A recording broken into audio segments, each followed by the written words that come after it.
오늘 나눌 말씀 예레미야서는요, 하나님께서 예레미야를 통해 주신 하나님의 말씀입니다.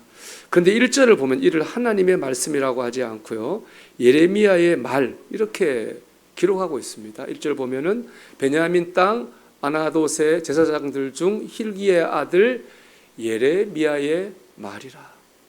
이거 예레미야의 말이 아니거든요. 예레미야가 했지만 하나님께서 주신 말씀을 예레미야가 한 것입니다. 하나님의 말씀이에요. 그런데 왜 성경은 이것을 하나님의 말씀이라고 하지 않고 예레미야의 말이라고 했을까? 참 궁금했습니다. 그 말씀을 곱씹고 묵상하는 가운데 주신 음성이 있습니다. 이겁니다. 당시 사람들은요, 예레미야의 말을 통해서 하나님의 말씀을 들었다는 겁니다. 오늘 우리로 말하면요, 세상 사람들은 저와 여러분의 말을 통해서 하나님의 말씀을 듣습니다. 하나님의 말씀 이렇게 따로 있는 것이 아니고 하나님을 믿는 우리의 말이 세상을 보면 하나님의 말씀입니다. 참 두렵고 떨리는 일이죠. 하나님께서 나를 통해 말씀하셔 내 말이 사람들에게는 하나님의 말씀으로 들려. 참 두렵고 떨리는 일인데 여러분, 이 두렵고 떨리는 마음을 붙들고 사는 사람이 하나님의 사람입니다. 제가 예배를 위해 중보 기도할 때 기도하는 제목 중에 하나가 예배자들을 위해 기도합니다. 하나님, 오늘 예배, 우리 예배가 이제 어른들 예배만 예배가 아니잖아요. 영유아부, 아동부, 학생부, 청년부 다 하나님께 귀한 예배거든요. 하나님 예배를 받드는 사람들이 저를 포함해서 두렵고 떨리는 마음으로 예배를 받들게 해주세요. 그렇게 제가 기도드립니다. 하나님 앞에 서 있는 거잖아요. 두렵고 떨리는 일이죠. 근데 처음엔 다 이렇게 두렵고 떨리는 마음을 가지고 합니다. 그런데 익숙해지면, 매너리즘에 빠지면요, 두렵고 떨리는 마음을 잊어버립니다. 그냥 두렵고 떨리는 마음 없이도 할 수 있거든요. 그 영적으로 보면 그 순간이 사실은 위험한 순간입니다. 우리가 이 떨림을 잊어서는 안 되는 거죠. 여러분, 우리의 말이 하나님의 말씀입니다. 우리의 삶이 세상을 향한 하나님의 메시지입니다. 우리 한 사람 한 사람이 하나님께서 가정에, 세상에 세우신 하나님의 사람이고 선지자들입니다. 이것을 기억하시기를 주 이름으로 축복합니다. 이 말씀 묵상하면서 생각난 찬양이 있습니다. 하나님의 꿈이 나의 비전이 되고 예수님의 인격이, 성품이 나의 인격이 되고 성령님의 권능이 나의 능력이 되길 바라고 원하고 기도합니다. 그 찬양이 생각나더라고요. 정말 그렇게 되길 원합니다. 하나님의 꿈이 내 비전이 되고 예수님의 성품이 내 인격이 되고 성령님의 권능이 내 능력이 되어서 하나님께서 나를 세운 그 자리에서 두렵고 떨리는 마음으로 하나님의 사람으로 살아갈 수 있는 저와 여러분이 되기를 주님의 이름으로 축복합니다. 두 번째로, 이렇게 하나님의 사람으로 살고자 할 때요, 내 자리가 꽃자리가 됩니다. 1절을 다시 보면 예레미야를 이렇게 소개하고 있죠. 베냐민 땅 아나돗의 제사장들 중 hil기의 아들 예레미야의 말이라. 이 예레미야는요, 베냐민 땅 아나돗에 살았습니다. 그 제사장 hil기야의 아들이었습니다. 이 두 가지 진술은요, 앞뒤가 안 맞는 말이에요. 왜냐하면은 아나돗은 예루살렘이 아닙니다. 예루살렘에서 북동쪽으로 5km 떨어진 동네입니다. 그리고 예레미야는 제사장의 아들이니까 제사장입니다. 제사장이 한 일이 뭡니까? 성전을 섬기는 게 제사장의 일입니다. 성전이 제사장이 존재하는 존재의 이유예요. 근데 성전은요, 예루살렘에 있어요. 그러면 예레미야는 어디 살아야 됩니까? 예루살렘에 살아야 되는 거예요. 그래서 성전을 섬기죠. 근데 지금 예레미야는 예루살렘이 아니라 예루살렘이 아닌 베냐민 땅 아나돗에 살고 있거든요. 아나돗에 살고 있는 예레미야와 제사장의 아들 예레미야는 앞뒤가 안 맞는 그런 상황이 되어 있는 거예요. 이 역사적 배경을 좀 이해하셔야 됩니다. 사무엘상을 보면 사울 왕이 다윗을 너무 미워해 죽이려고 하잖아요. 그래서 전국에 수배령을 내리고 추적을 합니다. 그때 아히멜렉이라는 제사장이 한 명 있는데요. 딱 한 명이죠, 원래. 제사장이 다윗을 숨겨주고 도와줘요. 나중에 사울 왕이 이걸 듣고 화가 나가지고요, 아히멜렉을 죽이고 그의 일족 85명을 죽여버리는 거예요. 그리고 사독이라는 사람을 자기 마음대로 제사장으로 세웁니다. 그렇게 시간이 지나가지고 사울 왕이 죽고 다윗이 왕이 됐습니다. 왕이 된 다윗은 자기를 도와준 아히멜렉 죽었잖아요. 그 아들 아비아달을 새로운 제사장으로 세웁니다. 그러면 사울이 세운 사독 제사장 패했느냐? 그렇지 않아요. 여기 다윗의 위대함이 있어요. 다윗은 사울 왕이 세운 제사장 사독도 같이 품습니다. 그래서 같이 성전의 일을 섬기게 해요. 공존의 일을 한 거죠. 사울 왕이 참 다윗 왕이 대단한 겁니다. 그래서 원래 제사장은 한 명만 있어야 되거든요. 이때는 제사장이 두 명이 있습니다. 그래서 이때를 이중 제사장 시대 이렇게 얘기를 하거든요. 다윗 왕 때는 문제가 없어요. 공존했습니다. 근데 다윗이 죽기 전에 다윗의 셋째 아들 아도니아라는 사람이 자기 마음대로 허락도 안 받고 왕이라고 선언을 해요. 반란을 일으킨 거죠. 그때 아도니아 편에 붙은 사람이 바로 그 제사장 다윗이 세운 제사장 아비아달과 총사령관 요압이에요. 줄 잘못 썼죠. 아도니아 왕이 못 됩니다. 솔로몬이 왕이 되잖아요. 왕이 된 솔로몬이 반란한 사람을 다 죽입니다. 딱 한 사람 살려놓습니다. 제사장 아비아달만큼은 살려줍니다. 열왕기 상 2장 26절입니다. 왕이 제사장 아비아달에게 이르되 내 고향 아다노스로 가라. 너는 마땅히 죽을 자이로되 내가 내 아버지 다윗 앞에서 주 여호와의 궤를 메었고 또 내 아버지가 모든 환난을 받을 때에 너도 환난을 받았은즉 내가 오늘 너를 죽이지 아니하노라 하고. 그렇죠. 죄로 하면 죽어야 되는데 아버지 다윗 때문에 그의 일족이 다 죽었잖아요. 환난을 받아 그것 생각에 내 너는 살려줄 거야. 대신 예루살렘에서 성전은 못 섬기고 어디로 갑니까? 아나도스로 쫓아버렸어요. 예레미야는 바로 쫓겨난 아비아달 제사장 가문에 태어난 사람이 바로 예레미야라는 겁니다. 성전이 없는 제사장, 사역할 일이 없는 사역자, 얼마나 비참합니까? 패배자죠. 열등감, 패배감에 그는 사로잡혀 살았던 가문에 태어난 사람이 바로 예레미야입니다. 그런 안 좋은 자리에 태어났기 때문에 예레미야의 삶도 비참했어요. 그런 예레미야에게 하나님이 가신 거예요. 할 일을 주신 거예요. 사명을 주신 거죠. 근데 그 사명이라고 하는 게 여러분 험하고 힘든 일이에요. 예레미야가 한 일은 되게 힘든 일이에요. 예레미야의 별명이 뭔지 아세요? 눈물의 선지자, 울보 선지자. 울 일이 많았거든요. 그 당시 이스라엘의 상황이요. 이스라엘을 먹으려고 구 세력 이집트하고 신세력 바벨론이 싸웠다고요. 바벨론이 이겼습니다. 그래서 이스라엘을 지배했어요. 그럼 이스라엘 사람들은 마음은 뭐겠어요? 독립이죠. 외세인 바벨론을 물리치고 나라가 독립되는 게 우리도 그랬잖아요. 그게 모두의 꿈이었는데 하나님의 메시지 독립이 아니에요.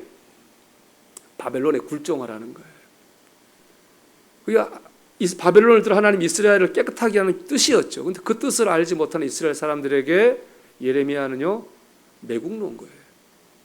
친일파인 거예요. 아무도 예레미야 보면 아무도 예레미야 말을 듣지 않아요. 예레미야를 조롱하고 핍박하고 심지어 고향 아나도 사람들이 예레미야를 죽이려고 그래. 가족들이 예레미야를 죽이려고 해요. 이렇게 몇십 년을 예언해서 예레미야가 얼마나 힘들었겠어요. 진짜 하기 힘든 일이죠. 그러나 예레미야는 하나님 신 일에 묵묵히 순종했습니다. 그때 하나님께서 예레미야를 대선지자로 높이셨어요. 성경 보면요. 구약에는 대선지서가 3권이 있고 소선지서라고 하는 게 12권이 있습니다. 차이는 다른 게 없어요. 분량 차이예요. 소선지서는 다 짧아요. 제일 긴 호세아서가 14장이니까. 대선지서 다 양이 길어요. 에스겔 47장, 예레미야 애가까지 58장, 이사야 66장. 길어요. 대선지서라고 그러고 이 이사야, 예레미야, 에스겔을 대선지자라고 그래요. 그중에서 제일 양으로 긴 건 사실 예레미야입니다. 예레미야는 가장 많은 일을 하고 가장 많은 말씀을 전했습니다. 참 보잘것없는 비참한 자리에서 태어난 예레미야가 하나님 앞에 묵묵히 순종했더니 하나님께서 그를 대선지자로 높이신 거죠.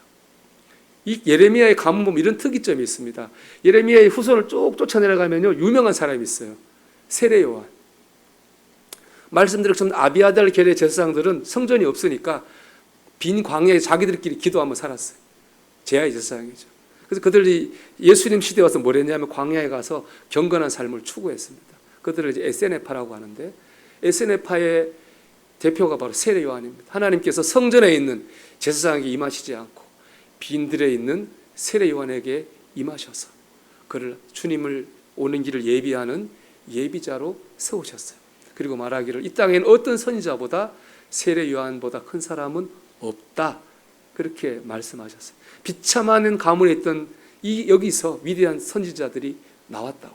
근데 반대로 여러분, 승리자 사독 줄 잘 서서 솔로몬 편 들어가지고 성전을 맡게 된, 권력을 지게 된 사독 가문 어떻게 된지 아세요? 예수님 시대에 그들의 후손은 뭐라고 불렀냐면은 사두개인이라고 불렀습니다. 그들은 성전의 권력을 쥐고 있었는데 너무 부패하고 타락했어요. 예수님이 그들에게 뭐라 그랬느냐? 독사의 자식들아, 너희는 구원 못 받는다 그랬어요. 그렇게 버림을 받았어요. 이것 보면 참 인생은 알 수가 없죠. 승리한 사독의 가문들, 권력을 쥐었는데 그들은 독사의 자식이 되고, 패배한 아비아들의 가문, 패배했는데 예레미야가 나오고 세례 요한이 나왔어요. 이겨도 이긴 게 아닌 것 같고 저도 진 게 아닌 것 같은, 인생은 참 지나고 보면 알 수 없는 일이 많이 있죠. 그런데 이 알 수 없는 인생을 관통하는 진리가 있어요. 그것이 무엇입니까? 내가 어느 자리에 있든지 어디에 있든지 묵묵히 하나님의 뜻을 붙잡고 산 사람, 하나님이 그를 높이신다는 겁니다. 이긴 자리, 진 자리가 따로 없습니다. 좋은 자리, 나쁜 자리가 따로 없습니다. 어느 자리에 서든지가 하나님의 뜻을 붙잡고 살면 그 자리가 이기는 자리가 되고 그 자리가 좋은 자리가 됩니다. 구상 시인의 시 중에서 꽃자리라고 하는 시가 있습니다. 앉은 자리가 꽃자리니라 내가 시방 가시방석처럼 여기는 너의 앉은 자리가 바로 꽃자리니라. 여러분, 가시방석과 꽃자리가 따로 있는 게 아닙니다.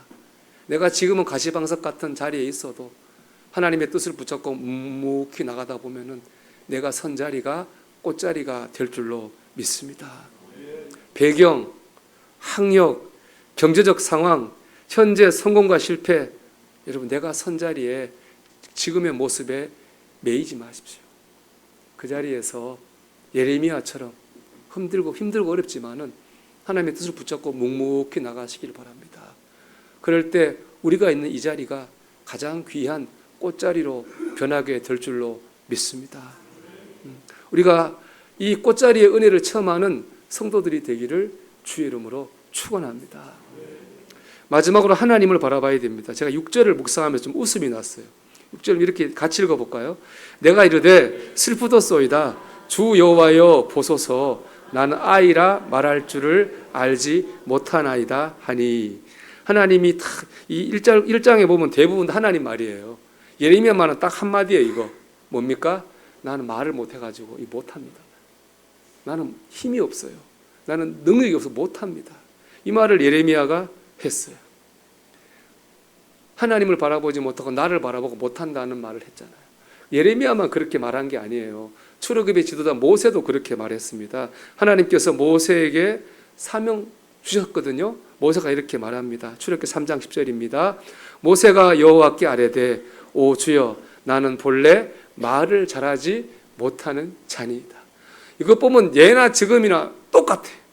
하나님의 말씀이 한 번에 순종하기가 어렵습니다. 우리가 나를 보거든요. 내 연약함을 볼 수밖에 없으니까 참 똑같구나 사람은. 그래 생각을 했습니다. 하나님께서 모세에게 이렇게 말씀하셔요. 출애굽기 3장 11절입니다. 여호와께서 그에게 이르시되 누가 사람의 입을 지었느냐? 누가 말 못하는 자나 못 듣는 자나 눈 밝은 자나 맹인이 되게 하였느냐? 나 여호와가 아니냐? 여러분 그렇죠. 입을 누가 만들었습니까? 하나님이 만드셨잖아요. 이 입에 말할 수 있는 능력을 누가 주셨습니까? 하나님 주셨잖아요. 그럼 하나님께서 말할 수 있는 능력도 주시지 않겠습니까? 내 입을 믿지 말고 내 입을 만들고 내 입에 말할 능력을 주신 하나님을 붙잡으라는 거예요. 모세는 그거 붙잡고 사명을 잘 감당했습니다. 이 구절과 정확히 대조되는 구절이 신명기 34장 7절입니다.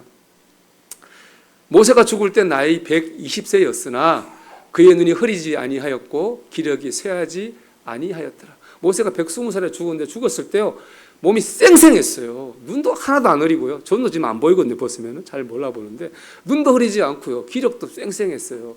일을 충분히 더 할 수 있는 상태였어요. 거기다가 경험이 많으니까 더 잘할 수 있고, 더 중요한 건 모세는 이 일을 그만하겠다고 말한 적이 한 번도 없어요. 하나님이 할 수 있는데 그만하게 하셨어요. 데려가셨다고. 그러니까 일을 하고 안 하고는요, 내게 달려 있는 게 아니에요. 내 능력에 달려 있는 게 아니에요. 하나님께 달려 있는 거예요. 하나님 하라고 하시면 해야 돼. 할 능력 주시니까. 하지만 내가 아무리 힘 있고 능력이 있어도 하나님이 하지 말라 하시면 그만 해야 됩니다. 모든 것이 하나님께 달려 있습니다. 저는 첫 목회 때 참 많이 느꼈습니다. 그때 교인 중에 전도를 제일 많이 한 분은요, 팔다리를 못 쓰는 분이에요. 누가 안 도와주면 집 밖을 못 나가는 분이에요. 이분이 누님, 사촌 누님, 조카들 많이 전도했어요. 전화로 했겠죠. 못 나갔으니까. 그때 깨달았어요. 아, 하나님께서 우리가 감당하려고 하면은 감당할 힘과 능력을 주시는구나. 그걸 깨달았습니다. 여러분, 우리가 감당하려고 하면 하나님은 감당할 힘을 주십니다. 그러니까 하나님 이름 말씀 붙들고 묵묵히 내가 어떻게 살 수 있습니다. 하나님이 감당할 힘을 주실 줄 믿습니다. 레미야가 막 고민하니까요, 이거 못하겠는데 하나님 환상을 하나 보여줘요. 살구나무를 이렇게 쫙 보여주십니다. 11절입니다. 여호와의 말씀이 또 내게 임하니라 이르시되 예레미야 내가 무엇을 보느냐 하시매 내가 대답하되 내가 살구나무 가지를 보나이다. 이 살구나무라고 하는 건 히브리어로 샤퀘드라고 하는데요. 우리는 아몬드 나무라고 그래요. 이거는 이제 제일 빨리 겨울이 지나기 전에 1, 2월에 피는 꽃을 피워요. 그래서 이 깨어 있는 나무라고 그러는데요. 다른 나무가 잘 때 깨어 있으니까. 또 겨울에도 봄이 곧 올 거를 알리는, 하나님 뜻이 이루어지는 걸 알린다고 그래가지고 선지자 나무라고도 한다고 그래요. 그런데 하나님께서 이 살구나무를 보여주신 이유가요, 12절에 나와요. 재밌어요. 12절 볼까요? 여호와께서 내게 이르시되 내가 잘 보았도다. 살구나무를 잘 본 거예요. 이는 내가 내 말을 지켜 그대로 이루려 함이라 하시니라 그랬습니다. 이게 하나님 말씀을 지켜 그대로 이룬다. 이 말은 히브리어로 쇼케드예요. 아까 말한 이 살구나무는 샤케드고 하나님 말씀을 지켜 이룬다. 쇼케드예요. 우연이 아니에요. 이게 언어 유희, 일부러 이렇게 고의로 언어 유희하신 거예요. 샤케드를 보고 쇼케드를 깨달으라는 거예요. 살구나무를 보고, 이 겨울에도 피는 살구나무를 보고 하나님의 뜻이 반드시 이루어지는 것을 믿으라는 거예요. 그걸 보여주신 겁니다. 여러분, 그렇습니다. 우리가 나를 바라보면 못합니다. 세상을 바라보면 못합니다. 하지만 하나님 말씀이 이루어질 걸 볼 때 하나님의 선지자로서, 하나님의 사람으로서 살 수 있습니다. 그럴 때 하나님 우리가 선 자리를, 우리 삶을 가장 가치 있고 보람 있고 영광 있는 꽃자리로 만들어 주십니다. 제가 어릴 때 보고 전율을 느낀 영화가 있습니다. EBS에서 본 영화인데 제목이 불의 전차라는 영화예요. 이 영화는 주인공은 에릭 리드라는 선수입니다. 이 사람은 1924년에 그 파리 올림픽이 열렸는데 영국 100m 대표로 그 올림픽에 참여한 선수입니다. 그 전에 바로 세계 기록을 세워가지고 금메달을 따기가 굉장히 가능성이 높은 유력한 선수였습니다. 근데 문제가 생겼는데 100m 달리기 결승전을 일요일날, 주일날 하는 거예요. 이분이 안 나갔어요. 나는 주일을 하나님의 영광을 위해 쓰는 사람인데 내 영광을 위해서 주일날 달리기 할 수 없다. 그래가지고 안 달렸습니다. 비난이 쏟아졌죠. 사방에서. 흔들리지 않고 이 사람은 주일날 가서 예배를 드립니다. 그런데 이제 우리 하나님 뜻이겠죠. 400m 달리기에 출전한 선수 중에 한 명이 부상으로 출전을 못해요. 에릭 리들이 원래 100m 선수인데 400m에 나갑니다. 100m와 400m가 다른 경기잖아요. 근데 놀랍게 이 에릭 리들이 400m 달리는데요, 47초 6이라고 하는 세계 기록으로 우승을 해요. 굉장히 세상 사람들을 놀라게 했죠. 이 사람이 이제 달리기 잘해가지고 놀라게 한 건 아닙니다. 하나님의 영광을 위해서 자기의 승리의 영광을 포기한 사람으로 존경을 받았습니다. 이분이 참 대단한 건, 그리고 이제 금메달 땄으니까 얼마나 인기 많겠습니까? 그걸 다 내려놓고 중국 선교사로 갑니다. 그 당시 중국이 이제 일본이 막 지배하다 보니까 위험하니까 선교사들이 막 중국을 빠져나왔거든요. 근데 에릭 리들은 그 포로 난민소 같은 데 같이 있다가 영양실조로 병을 얻습니다. 그래서 43살의 나이, 에릭 리들답게 하나님의 나라로 가게 됩니다. 그가 남긴 유명한 말이 있습니다. 나는 달릴 때 하나님의 기쁨을 느낍니다. 하나님은 나를 빠르게 달리도록 만드셨습니다. 예레미야의 말이 하나님의 말씀이었던 것처럼 에릭 리들의 달리기도 하나님의 말씀이었던 거죠. 여러분, 우리가 하나님의 사람으로 살기를 소망합니다. 하나님의 말씀이 이루어질 것을 믿으면서 묵묵히 하나님께서 맡기신 이 뜻을 붙잡고 나아가기를 바랍니다.